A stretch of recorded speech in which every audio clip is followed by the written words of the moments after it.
Olá a todos e todas, eu sou Eócio Proteroteres e você está no Bruxaria Sem Dogmas. Para quem não me conhece, meu nome civil é Igor Cartlin, sou bruxo, mago e macumbeiro, realizando trabalhos espirituais e consultas oraculares há 13 anos e dono do blog da Bruxaria Sem Dogmas, que existe há 10 anos. Pessoal, quarto vídeo na sequência, eu estou empenhado para a gente chegar nos primeiros 10 mil inscritos, estamos quase perto dos 8 mil.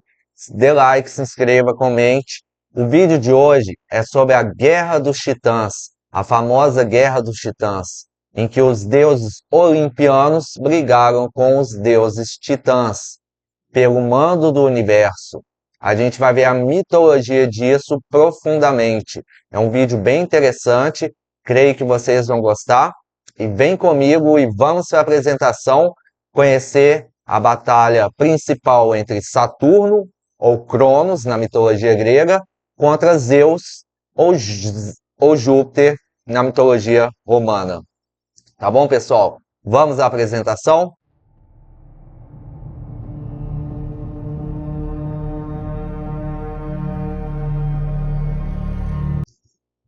Então, pessoal, Saturno e Júpiter na Guerra dos Titãs. A gente vai ver a mitologia de Saturno, a mitologia do nascimento de Júpiter e a consequente Guerra dos Titãs. Saturno na mitologia, que é uma imagem dos mistérios saturninos, bem reflexivo, bem depressivo, bem down, é a energia que traz Saturno, tá? Aqui um anjo com características saturninas. Aqui, pessoal, eu tenho aulas sobre magia do caos, sigilação é, e tudo mais. E aqui um sigilo que eu trabalhei todas as forças de Saturno. O positivo, para me trazer o positivo dos mistérios de Saturno, e os negativos para me defender dos meus inimigos. Numa era muito antiga, tão antiga que antes dela só havia o caos, o mundo era governado pelo céu, Urano, na mitologia romana, filho da terra, Gaia, na mitologia grega. Um dia este, unindo-se à própria mãe, gerou uma raça de seres prodigiosos chamados titãs. Ocorre que o céu, Urano, Deus poderoso e nem um pouco clemente, irritou-se certa feita com as afrontas que imaginava receber de seus filhos. Por isso decidiu encerrá-los nas profundezas do ventre da própria esposa, à medida que eles iam nascendo. Então, Urano, o céu, ele pega, após ele vencer o caos, que era a origem, ele pega os seus filhos e faz Gaia, a Terra, o planeta Terra, guardar dentro de seu ventre todos os seus filhos.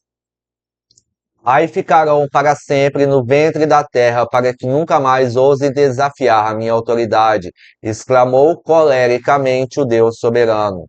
A terra subjugada teve de segurar em suas entranhas durante muitas e muitas eras aquelas turbulentas criaturas e suportar ao mesmo tempo o assédio insaciável e ininterrupto do seu marido. Um dia, porém, Um dia, porém, farta de tanta tirania, decidiu a mãe do mundo que um de seus filhos deveria libertá-la desse tormento. Para tanto, escolheu Saturno, o mais jovem de seus rebentos. Saturno, meu filho, disse a terra lavada em pranto, somente você poderá libertar-me da tirania de seu pai e conquistar para si o mando supremo do universo. O jovem e ambicioso titã sentiu um frêmito percorrer suas entranhas. Diga, minha mãe, o que devo fazer para livrá-la de tamanha dor? Disse Saturno, disposto a tudo para chegar logo à segunda parte do plano, o mando do universo. A terra, erguendo uma enorme foice de diamante, entregou ao seu filho Saturno. Tome e use-a da melhor maneira que puder, disseram seus olhos, onde errava um misto de vergonha e esperança. Saturno apanhou a foice e não hesitou um instante. Dirigiu-se logo para o local onde seu velho pai descansava. Ao chegar no azulado palácio erguido nos céus, encontrou-o ressonando sobre um grande leito acolchoado de nuvens. Dorme o tirano, sussurrou baixinho. Saturno, depois de examinar por algum tempo o rosto do impiedoso Deus, empunhou a foice e pensou consigo mesmo: realmente demasiado soturno, e fez descer o terrível gume logo abaixo da cintura do próprio céu. Então, com a foice de diamante que sua mãe, a Terra, o presenteou, ele castra o seu pai, Urano. Um grito terrível, como jamais se ouvira em todo o universo, ecoou na abóbada celestial, despertando toda a criação. Quem ousou levantar mão ímpia contra o soberano do mundo? Gritou o céu, com as mãos postas sobre a ensanguentada virilha. Isso é pelos tormentos que infligiu a minha mãe, bem como a minha e aos meus irmãos, respondeu Saturno, ainda a brandir a foice manchada de sangue. Os testículos do céu, arrancados pelo golpe certeiro da foice, voaram longe e foram cair no oceano com um baque tremendo. E a gente vai ver qual a consequência do testículo do Urano do céu cair no mar. Em seguida, o deus ferido caiu em Xangri sob seu leito acolchoado sem poder dizer mais nada. As nuvens que lhe serviam de leito tingiram-se de vermelho, tal que durante o dia inteiro houve como que um infinito e escarlate crepúsculo. Saturno eufórico foi logo contar a proeza à sua mãe. E a mãe disse: Isso é que é filho, disse a terra, abraçada ao jovem Paricida, né? Imediatamente foram soltos todos os outros titãs, irmãos de Saturno. Este, por sua vez, recebeu a sua recompensa, era agora o senhor inconteste de todo o universo. Quando a noite caiu, entretanto, escutou-se uma voz espectral descer da grande cúpula côncava dos céus. Ai de você, rebento infante, que manchou a mão no sangue do seu próprio pai. Do mesmo modo que usurpou o mando supremo, irá também um dia perdê-lo. Saturno assustou-se a princípio, mas em seguida ordenou aos seus pares que recomeçassem os festejos. Ora, ameaçazinhas, Deus morto, Deus posto, exclamou com um riso talhado no rosto. Mas aquela profecia, irritante como um mosquito, ficará ecoando na sua mente, até que Saturno, por fim, reconheceu também meio Soturno. Será que uma vitória neste mundo nunca pode ser completa? Vamos falar sobre Cibele, a consorte, a esposa de Saturno, e vamos retomar o mito de Saturno. A Cibele é uma deusa originária da Frígia, mãe dos deuses, deusa mãe, simboliza a fertilidade da natureza, como Potonia Teron, senhora dos animais. O nome grego de Cibele é Reia, consorte de Cronos, Saturno, grego.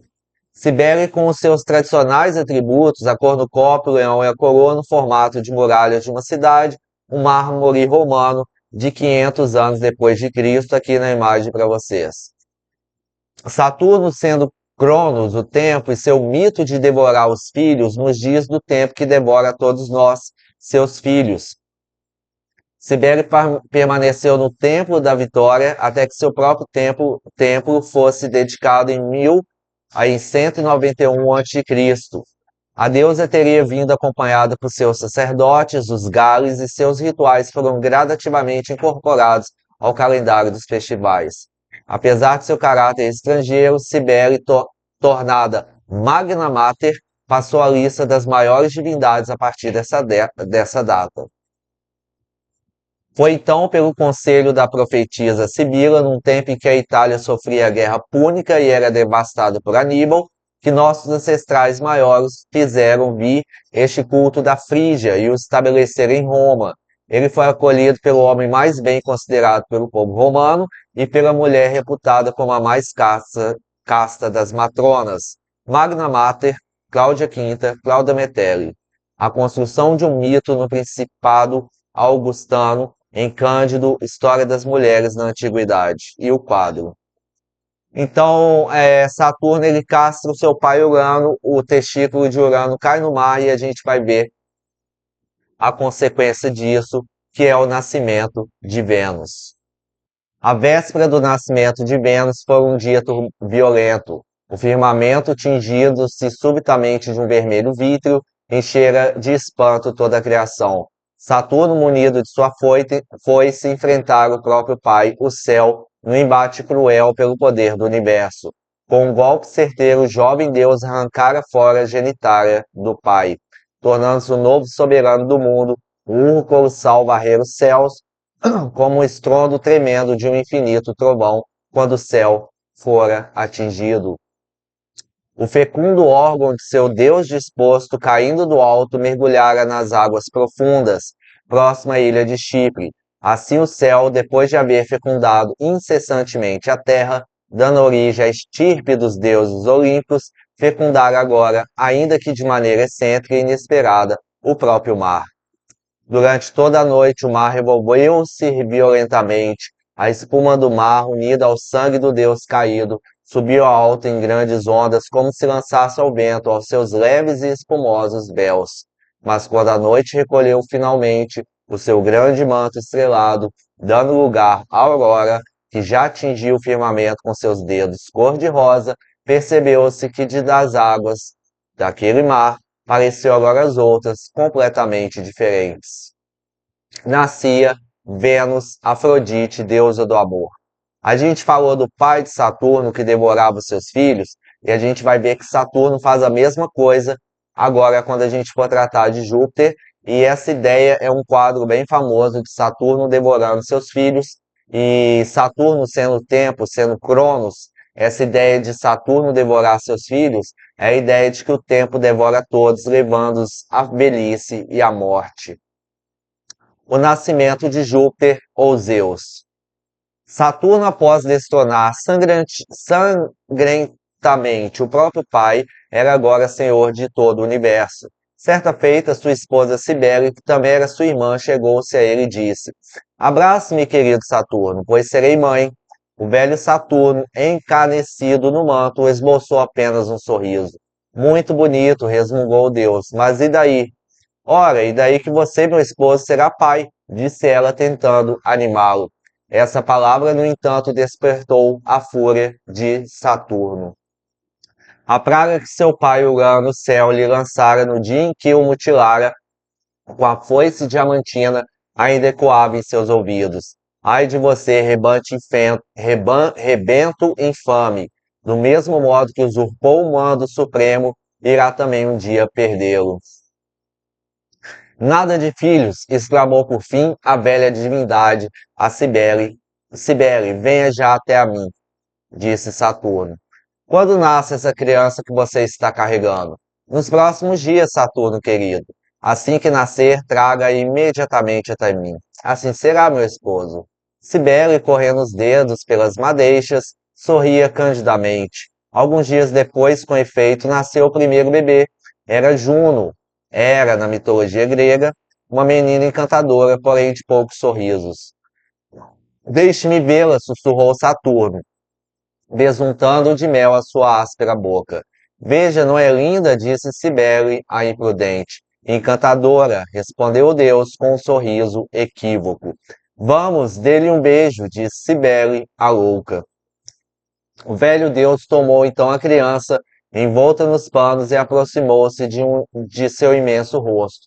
Da mesma vontade de engoli-la inteira, exclamou, arreganhando os dentes. Cibele chorou de ternura. Num segundo, Saturno abriu de parra em parra a bocarra, como duas portas que dão para um abismo, e engoliu a pobre criança, que não deu um único pio. Cibele chorou de horror. Sem descer a explicações, Saturno tomou a cabeça da esposa em suas mãos e exclamou: E nada de choros, hein? Nada de vinganças. Depois despediu-se, não sem adverti-la. E já sabe, nascendo outro, quero logo aqui. Então Saturno ele faz o mesmo que Urano fazia. Urano devorava os seus filhos. E Saturno estava devorando seus filhos com medo da profecia do pai de que o seu filho roubaria o seu trono do mando do universo, assim como ele fez com seu pai, Urano, o céu. O tempo passou e foram nascendo os rebentos. Tão logo os filhos da desgraçada Cibele iam saindo do caro do ventre da mãe, eram imediatamente metidos na cova tétrica do estômago do pai. Passaram assim por esse odioso portão, além de já citada Juno, os infelizes Plutão, que é Hades, Netuno, que é Poseidon, Vesta, que é Este, e Ceres, que é Deméter. Quando chegou, porém, a vez do quinto bebê, Cibele, farta de tanta sujeição, revoltou-se afinal. Não, este não, pensava, e o seu laconismo dava bem a medida da sua determinação. Passando então das palavras à ação, correu até a mais distante caverna do mundo, a caverna de Dicte, e lá gemeu e gritou até dar à luz Júpiter, seu último e mais esperado filho, Júpiter Zeus. Depois de entregar o garoto aos cuidados das ninfas da floresta, Cibele retornou às pressas ao palácio de Saturno. Uma vez em seus aposentos, envolveu uma pedra dos lençóis e começou a gritar como que está em trabalho de parto. Temos nova peste, exclamou Saturno, rumando celeramente para o quarto. Tão logo enxergou sua esposa segurando algo envolto nos panos, tomou-lhe o embrulho das mãos e engoliu, imaginando seu quinto bebê. É o último, hein? Disse o deus, limpando a boca com as costas da mão e desaparecendo em seguida pela porta. Mas Cibele chorou como das outras vezes. Tudo agora parecia em paz, pensava Saturno, enquanto gozava do silêncio refestelado em seu trono dourado. O jovem Júpiter, porém, permaneceu oculto nas grutas distantes, podendo chorar à vontade. Quando chorava alto demais, as ninfas que dele cuidavam ordenavam que alguns guerreiros chamados curetes reverberassem seus escudos com toda a força para abafar os sons infantis. Para acalmá-lo, havia uma doce cabra chamada Amalteia, que o amamentava e lhe servia de distração. Distração que também lhe era trazida por uma bola estriada de ouro que o garoto recebera de presente de uma das ninfas, a qual, ao subir e cair, deixava no céu como um fulgente meteoro um belo rastro dourado, a origem das estrelas cadentes. Aqui esses guerreiros batendo símbolos para abafar o choro da criança para Saturno não ouvir, e aqui a cabra que o alimentou e o amamentou. Por fim, ainda havia uma águia encantada que todos os dias vinha de todas as partes do mundo contar novidades e instruir o jovem Deus nas coisas da vida. A águia é o animal de Júpiter. Mais um quadro retratando a infância de Júpiter, Zeus. Júpiter, grande Deus, disse-lhe um dia a águia, quando o garoto já estava crescido. Já é hora de você saber o terrível perigo que você corre. A ave então narrou ao Deus todo o drama que dera origem à sua existência. Vai e liberta os seus irmãos da negra prisão em que estão metidos, para que você possa assumir o lugar de seu pérfido pai no comando do mundo, disse a águia, estendendo as longas asas para enfatizar suas palavras. Auxiliado pela filha do titã do oceano, a suave Metis tomou posse então de uma poderosa erva mágica. Faça com que seu perverso pai beba dessa porção e num instante verá regurgitados todos os seus aprisionados irmãos, disse-lhe a bela Oceânide. Durou pouco, entretanto, o prazer, pois logo em seguida o velho começou a passar muito mal. Mas o que é isso? Sinto náuseas fortíssimas. Dali instante, Saturno começou a regurgitar, um por um, cada um dos filhos que havia ingerido. Pobre Deus, como já havia muito tempo que os engolira, agora se via obrigado a restituí-los completamente adultos. A incrédula Cibele, que estava junto do esposo, ia recebendo cada um dos filhos com a face lavada em pranto. Ó Juno querida, Vesta amada, adorada Ceres, Netuno meu anjo, Plutão meu amor. Com o retorno de seus irmãos, Júpiter havia dado o primeiro e irredutível passo para retirar o poder supremo do mundo das mãos de seu pérfido pai, Saturno. Exige o Saturno cruel que me ceda agora o cetro do mundo, exclamou Júpiter com altivez e confiança. Como ousa levantar mão ímpia contra mim, o soberano do mundo, exclamou Saturno. Pressentindo, no entanto, o perigo, Saturno tratou logo de ir procurar seus antigos irmãos e aliados, os velhos, porém ainda fortíssimos, titãs. Falamos de Saturno, falamos de Júpiter e agora vamos falar da guerra entre eles. De um lado, os deuses olimpianos, do outro, os titãs. A guerra dos titãs apenas começava a ser esboçada. Júpiter e a guerra dos titãs. Titanomaquia.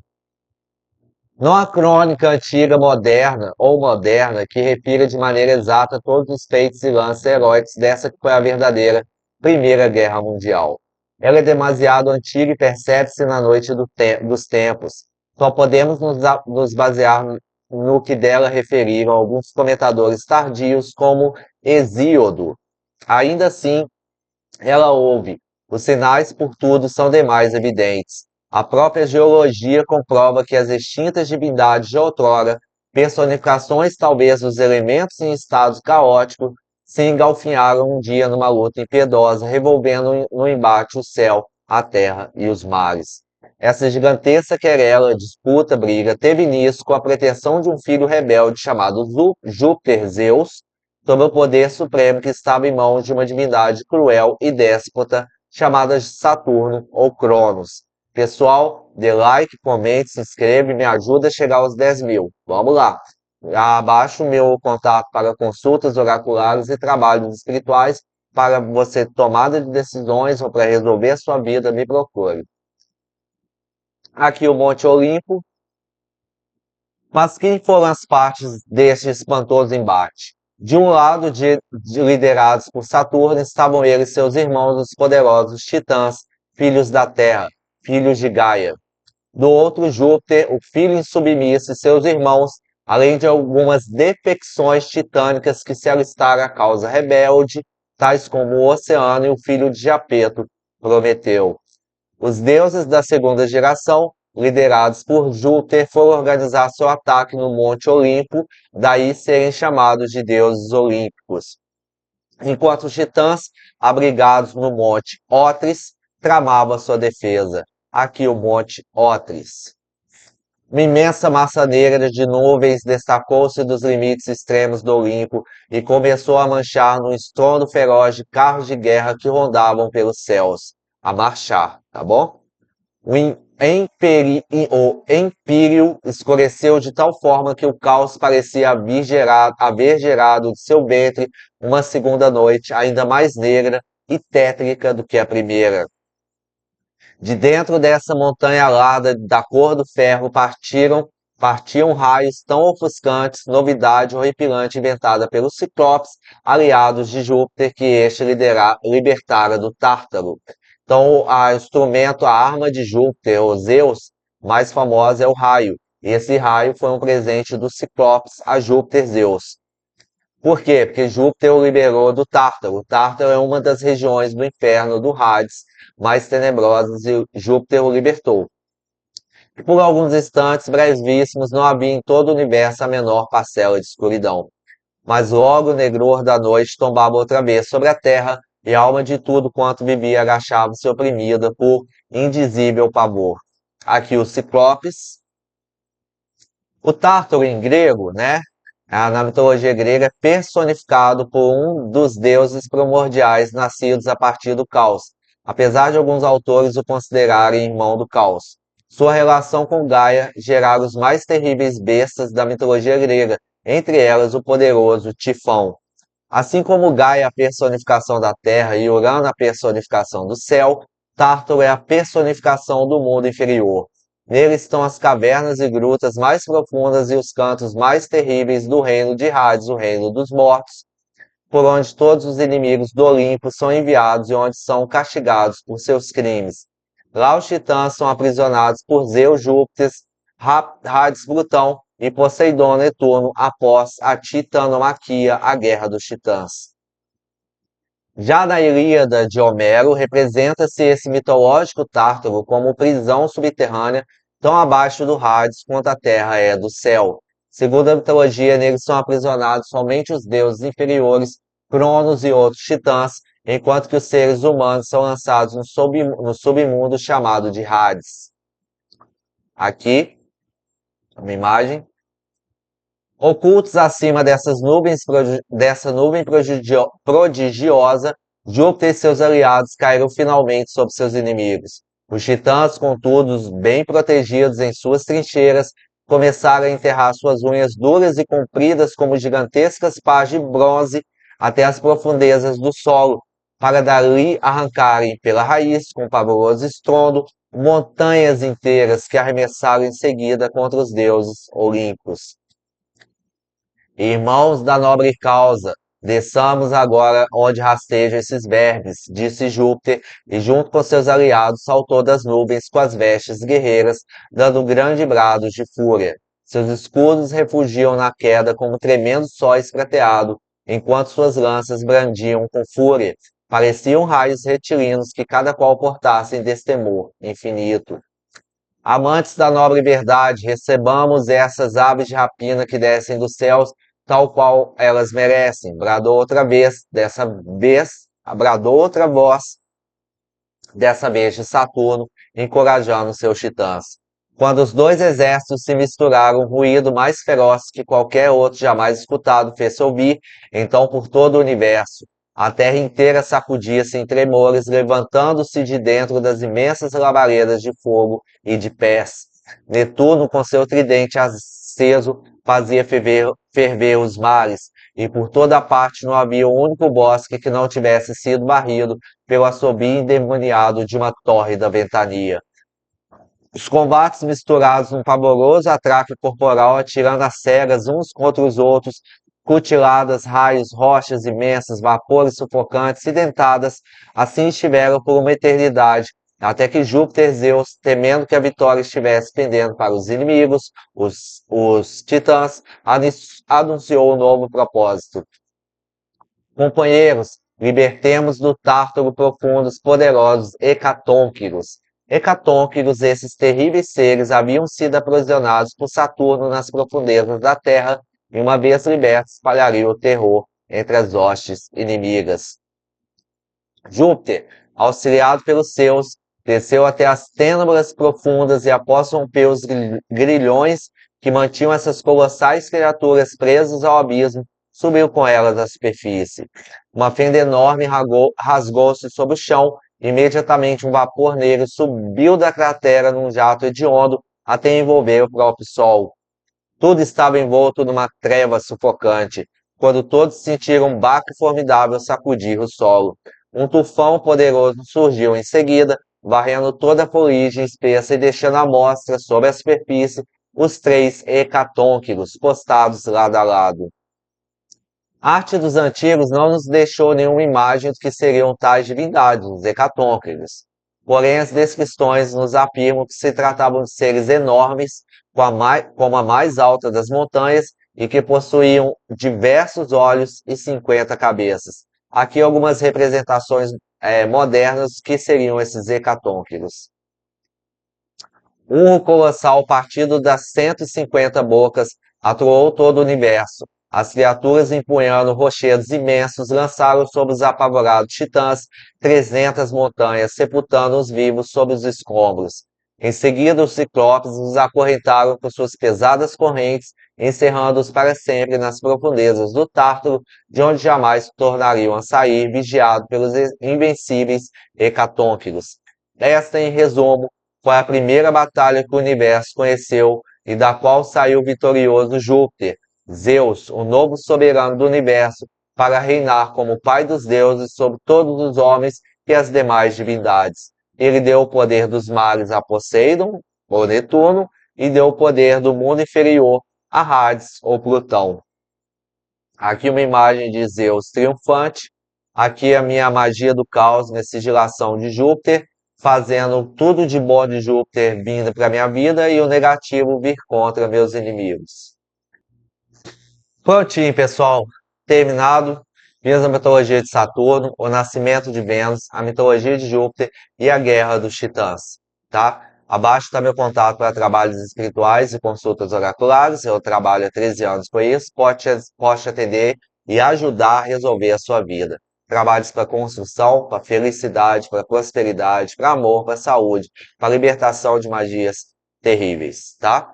Te limpar de todo o mal. Dê like, comente, se inscreva. Você que chegou até o final do vídeo, vai comentar aqui para mim, por favor, para aumentar o engajamento, para a gente chegar aos 10 mil inscritos. Escrever: mitologia grega é massa demais. Mitologia grega é massa demais. Comente aqui no comentário isso para eu saber cada um de vocês que chegaram até o final desse vídeo. Muito obrigado a todos e todas.